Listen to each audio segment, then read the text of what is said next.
Assalamualaikum warahmatullahi wabarakatuh. Alhamdulillah, Allahumma sholli ala sayyidina Muhammad wa ala alihi wa sahbihi wasallim.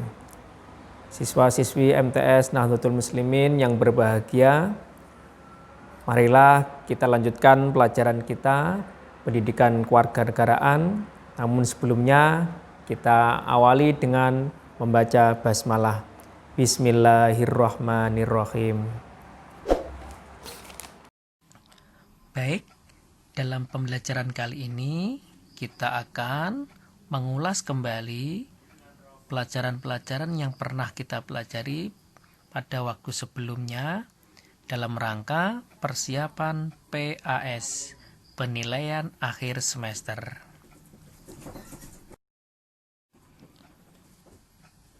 Yang pertama, tokoh yang mengusulkan dasar negara, yaitu yang pertama Muhammad Yamin, yang kedua Supomo, yang ketiga Soekarno. Pancasila merupakan dasar negara Indonesia dan menjadi pembeda dengan negara lain. Apa yang dimaksud dengan Pancasila? Para ahli berusaha menerjemahkan pengertian dari Pancasila, termasuk diantaranya adalah Insinyur Soekarno. Menurut beliau, Pancasila adalah isi jiwa bangsa Indonesia yang turun-temurun sekian abad lamanya, yang terpendam bisu oleh kebudayaan Barat. Pertanyaan pertama, Pancasila adalah isi jiwa bangsa Indonesia yang turun-temurun sekian abad lamanya, yang terpendam bisu oleh kebudayaan Barat. Adalah pendapat seorang tokoh yang bernama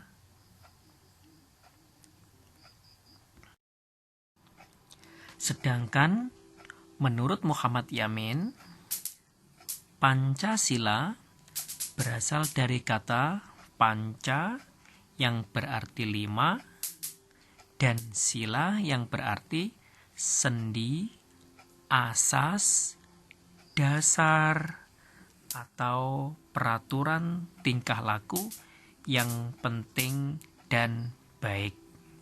Dengan demikian, Pancasila merupakan 5 dasar yang berisi pedoman atau aturan tentang tingkah laku yang penting dan baik.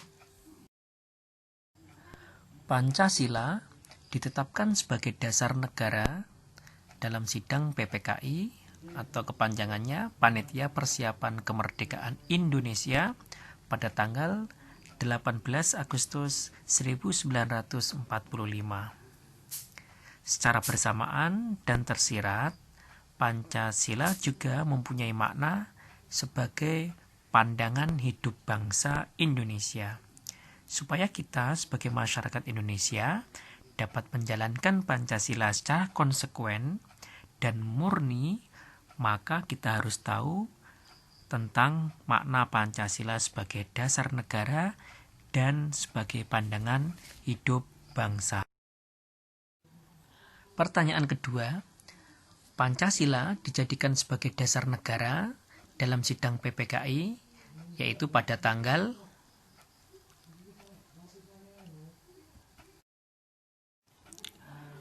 kedudukan Pancasila. Yang pertama, Pancasila sebagai dasar negara, dan yang kedua, Pancasila sebagai pandangan hidup bangsa.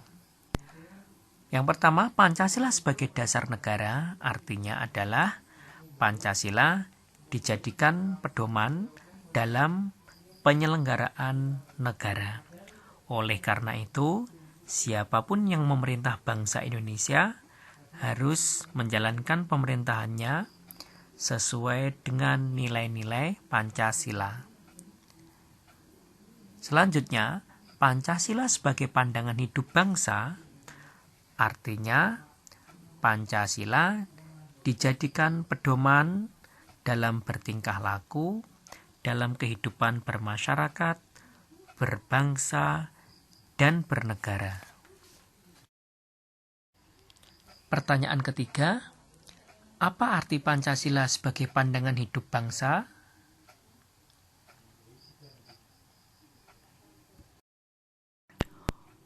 Selanjutnya, Undang-Undang Dasar 1945. Pada awalnya, sistematika Undang-Undang Dasar 1945 terdiri dari 3 bab, yaitu yang pertama pembukaan, yang kedua batang tubuh atau pasal-pasal, dan yang ketiga penjelasan tiap-tiap pasal. Undang-Undang Dasar 1945 setelah adanya amandemen atau perubahan menjadi yang pertama pembukaan dan yang kedua pasal-pasal. Pertanyaan keempat, sistematika Undang-Undang Dasar 1945 setelah amandemen terdiri dari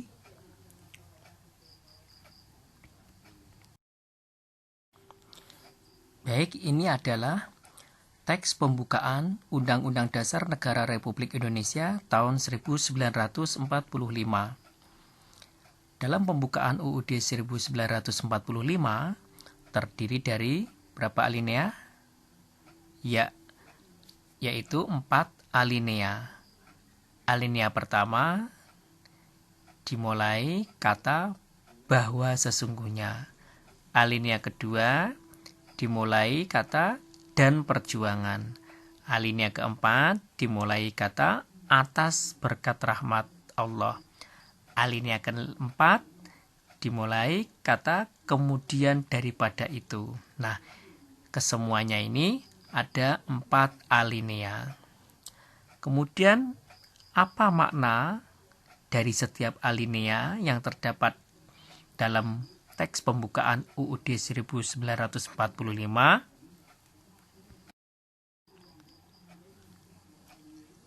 Makna alinea pertama adalah keteguhan bangsa Indonesia yang ingin menghapus segala bentuk penjajahan. Sedangkan makna alinea kedua yaitu Indonesia telah mencapai kemerdekaan yang dicita-citakan. Sedangkan makna alinea ketiga yaitu kemerdekaan Indonesia adalah pemberian Allah yang Maha Kuasa.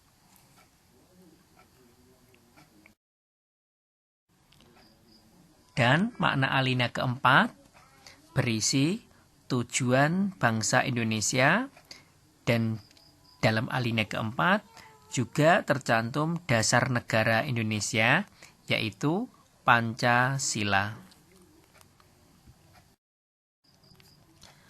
Pertanyaan kelima, dasar negara, yaitu Pancasila, tercantum dalam pembukaan UUD 1945 alinea ke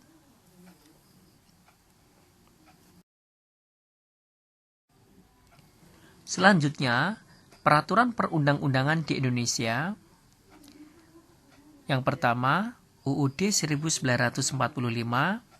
Yang kedua, ketetapan MPR. Yang ketiga, undang-undang atau peraturan pemerintah pengganti undang-undang. Yang keempat, peraturan pemerintah. Yang kelima, peraturan presiden. Yang keenam, peraturan daerah provinsi. Dan yang ketujuh, peraturan daerah kabupaten. Baik, di akhir pembelajaran kali ini, jangan lupa pertanyaan-pertanyaan yang ada di dalam video tadi, silakan kalian jawab. Pilihan jawaban ada di Google Form yang linknya ada di deskripsi di bawah video ini. Jangan lupa tetap belajar lebih giat untuk sukses PAS, penilaian akhir semester. Dan jangan lupa tetap berdoa. Dan mari kita akhiri pembelajaran kali ini dengan membaca hamdalah. Alhamdulillahirabbil alamin. Assalamualaikum warahmatullahi wabarakatuh.